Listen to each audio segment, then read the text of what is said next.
Então, muitas pessoas ansiosas não sabem dizer se a ansiedade delas é algo grave ou se é uma coisa leve que todo mundo sente e que elas não deveriam se preocupar nem ir num médico ou num psicólogo. E hoje eu quero te explicar, como psicólogo, qual é o critério que eu uso na terapia com os meus pacientes para entender se a ansiedade daquele caso é grave ou se não é grave.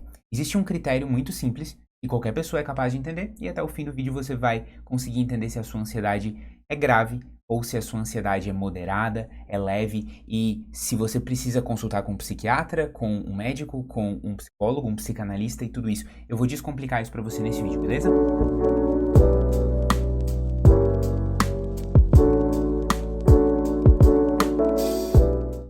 Para quem não me conhece, eu me chamo Henrique, eu sou psicólogo e um dos fundadores da Eureka, e o nosso objetivo aqui no canal da Eureka é descomplicar esses assuntos de psicologia e saúde mental para você, para que todas as pessoas que nos acompanham possam ter uma rotina de cuidado com a sua saúde mental que vá prevenir e tratar ansiedade, depressão, estresse, burnout e todas as outras coisas que hoje são tão comuns, infelizmente. E antes de você entender se a sua ansiedade é grave, é leve, é moderada, eu quero fazer uma reflexão breve sobre o que é ansiedade. Porque se a gente começa do ponto de vista errado, você vai ter uma noção totalmente confusa do que é ansiedade. Então, para começar, cara, ansiedade é algo que todo mundo sente. A ansiedade em si não é uma doença, não é um transtorno. Toda pessoa humana normal é capaz de sentir ansiedade. E eu sempre falo que, bom, se você tá entrando lá na igreja na hora do seu casamento e você não sente ansiedade, tem algo errado, né, com você. Se você tá indo num parque de diversões e vai entrar naquela super montanha-russa maravilhosa e não sente um friozinho na barriga, uma ansiedade, não é a mesma coisa. Então a ansiedade, ela não necessariamente é algo sempre ruim. A ansiedade, ela é um tempero pra nossa vida.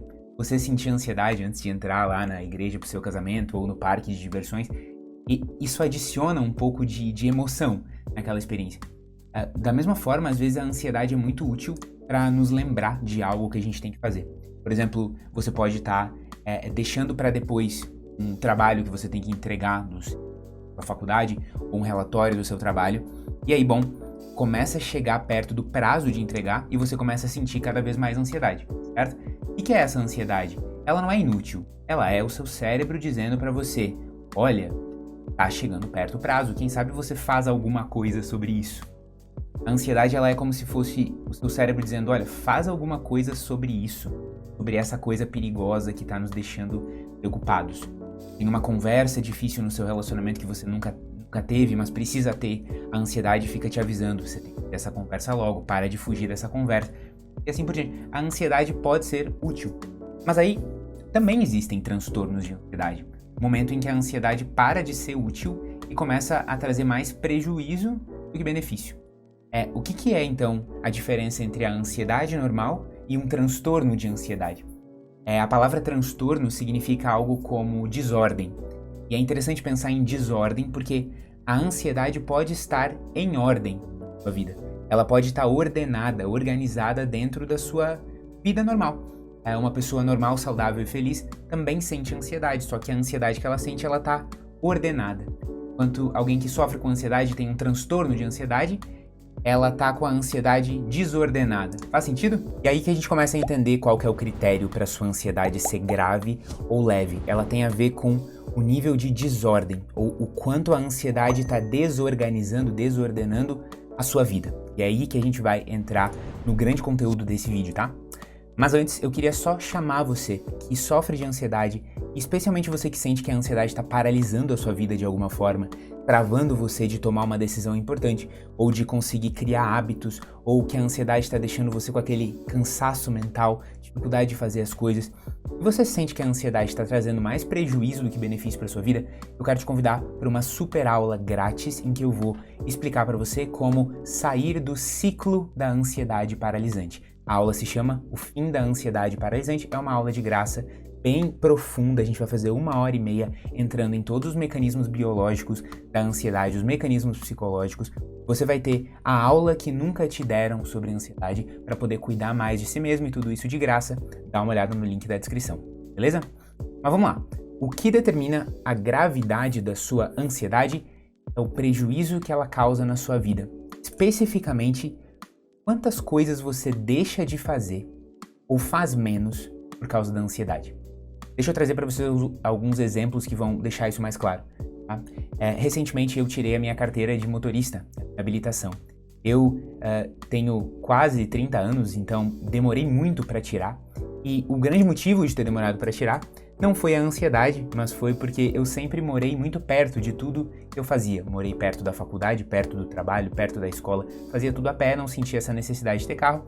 Agora com a minha família, né, que eu tô construindo, tive um filho, casei, essa necessidade virou uma coisa real. Eu tive que aprender a dirigir. Muitas pessoas, quando o assunto é dirigir, têm uma ansiedade tão grande que elas não conseguem tirar a habilitação, ter uma carteira de habilitação, ou depois que elas tiram a carteira, elas acabam nunca andando de carro, certo? Eu senti muita ansiedade com relação a dirigir.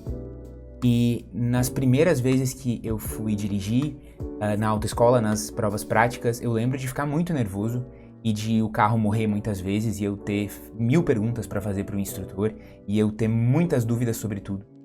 Quando eu fiz a prova de direção, eu fiquei nervoso também, mas consegui passar. Depois que eu peguei o meu carro e comecei a dirigir, nas primeiras vezes que eu dirigia, coitada da minha esposa, né, quase sempre a gente discutia porque ela achava que eu estava fazendo alguma coisa errada e eu também achava que eu estava fazendo algo errado, eu ficava inseguro sobre a minha direção e ficava irritado. Nas primeiras vezes em que eu peguei estrada para ir para uma cidade mais longe, eu fiquei muito nervoso e sei lá, tive que frear algumas vezes bruscamente. Então, quando eu penso nesses primeiros meses ou semanas dirigindo, eu lembro que foi muito estressante e eu fiquei muito ansioso. Mas olha que interessante, eu senti ansiedade para dirigir. E a gente pode pegar uma outra pessoa que também sentiu ansiedade para dirigir. Mas hoje, eu consigo dirigir tranquilamente e fazer tudo o que eu preciso. E talvez essa outra pessoa tenha desistido de dirigir.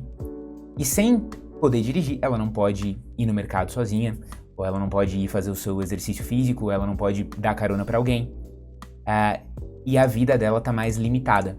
Ela tá fazendo menos coisas por causa da ansiedade. Muitas pessoas, se não todas elas, vão sentir ansiedade quando estão aprendendo a dirigir, ou aprendendo a cozinhar, ou aprendendo a fazer uma habilidade nova. Mas nesse momento em que você sente ansiedade, você pode percorrer 2 caminhos. Ou você pode parar de fazer aquela coisa para sentir menos ansiedade, fazer menos daquela coisa para não ter que sentir aquela ansiedade, ou você pode fazer aquilo mesmo sentindo ansiedade, até que você domina aquela habilidade e começa a se sentir mais tranquilo. E isso não é fácil, e geneticamente nós temos diferenças com relação ao quanto a gente sente ansiedade, mas você entende que o que determina uma ansiedade ser grave, nesse caso, não é que a pessoa sentiu muita ansiedade ou pouca ansiedade. O que determina é quantas coisas ela tá deixando de fazer hoje porque ela não conseguiu enfrentar a ansiedade de dirigir. Quantas idas ao shopping ela não conseguiu fazer, quantas caronas ela não conseguiu dar, quantos momentos divertidos no carro ela deixou de ter, quantas coisas que ela queria fazer mas não consegue porque sempre precisa que alguém leve ela, ou que ela chame um Uber, ou que ela vá de ônibus. Essa é a pergunta que determina quão grave é a ansiedade da pessoa. Se um paciente chega para mim na terapia e diz, olha doutor, eu tenho ansiedade com relação à direção, e eu quero entender se aquilo é grave ou leve, eu vou perguntar, o quanto que você sente hoje que precisa dirigir, e quantas coisas você deixa de fazer hoje por não poder dirigir? E aí ele começa a me dizer que ele não consegue ver a namorada dele porque não consegue dirigir. Ele acaba gastando sei lá quantos reais de Uber, muito além do limite dele porque ele não consegue dirigir, ele não consegue ir no shopping, não consegue fazer as compras do mês para ajudar a família. Obviamente, quanto mais problemas e quanto menos ele consegue aproveitar a vida dele por causa da ansiedade, mais grave aquilo é. Perfeito? Um outro exemplo muito simples. Digamos que você tem ansiedade para falar em público. O quão grave é uma ansiedade com relação a falar em público? A grande pergunta é, que oportunidades você perdeu e o que você deixou de fazer por não conseguir falar em público? E aí talvez você diga assim, olha, no fundo, o meu trabalho é um trabalho bem de boas, eu não preciso estar falando em público sempre, então essa ansiedade é uma coisa que aparece de vez em quando. Eu não sinto que aquilo me atrapalhou muito na carreira. Agora, Talvez você trabalhe com vendas, ou você trabalhe na parte de marketing de uma empresa e você precise fazer apresentações. E aí toda vez que você vai fazer a apresentação, você dorme mal, você fica muito nervoso na hora, você vomita antes ou tem que comer muito antes para desestressar, você fuma e aí você briga com a sua esposa em casa. É óbvio que o prejuízo aqui é muito maior. Nenhuma ansiedade é grave ou leve se você só considera a pessoa estar ansiosa. Eu posso estar ansioso com relação a uma viagem e eu vou lá e eu estudo o que eu vou fazer na viagem, eu me planejo e a ansiedade passa. Eu posso estar ansioso para uma viagem e decidir cancelar todos os planos na última hora, reembolsar as passagens, cancelar os hotéis, avisar para todo mundo que não vai rolar. O que eu tô perdendo porque as escolhas na minha vida são baseadas em fugir da ansiedade? Essa é a pergunta que eu queria que você se fizesse hoje. Primeiro, quais situações te deixam mais ansioso? Você pode até me dizer assim que passa o dia inteiro ansioso, e eu acredito em você. Porém, com certeza deve ter situações do seu dia em que você tá mais ansioso ainda do que o seu normal, que já é ansioso. Começa a se perguntar, que situações me causam ansiedade no dia a dia? E depois, o que eu tô deixando de fazer para poder fugir dessa ansiedade? Né? Para não precisar enfrentar essa ansiedade, para não sentir isso. Então, em alguns casos, a ansiedade da pessoa tá tão grave que, no fundo, a vida dela fica determinada pela ansiedade. Existem pessoas que não saem de casa por causa da ansiedade, porque tem medo de pegar uma doença, ou medo de bater o carro, ou medo de serem assaltadas. E aí você vai pensar nos planos que aquela pessoa tem para a vida dela, como que você quer que seja o seu ano, o que você quer conquistar, e tudo que ela coloca nos planos dela tem que antes passar pelo filtro da ansiedade. Como se ela tivesse que perguntar para a ansiedade dela, será que a minha ansiedade vai deixar eu fazer isso? Será que no fim eu não vou acabar cancelando tudo por causa da ansiedade? Então, quem que tá tomando as decisões na vida dessa pessoa? De certa forma, é a ansiedade que tá tomando as decisões, não a pessoa. O que eu quero dizer com isso, gente? Uma vida plena, e toda vez que você entra na terapia da Eureka, o objetivo é que você tenha uma vida plena, ou em qualquer terapia comportamental como a terapia da Eureka. Uma vida plena é quando as suas escolhas de vida, elas são baseadas no que você quer buscar, e não do que você quer fugir, entende? Especialmente não basear suas escolhas de vida em conseguir fugir ao máximo de certas emoções.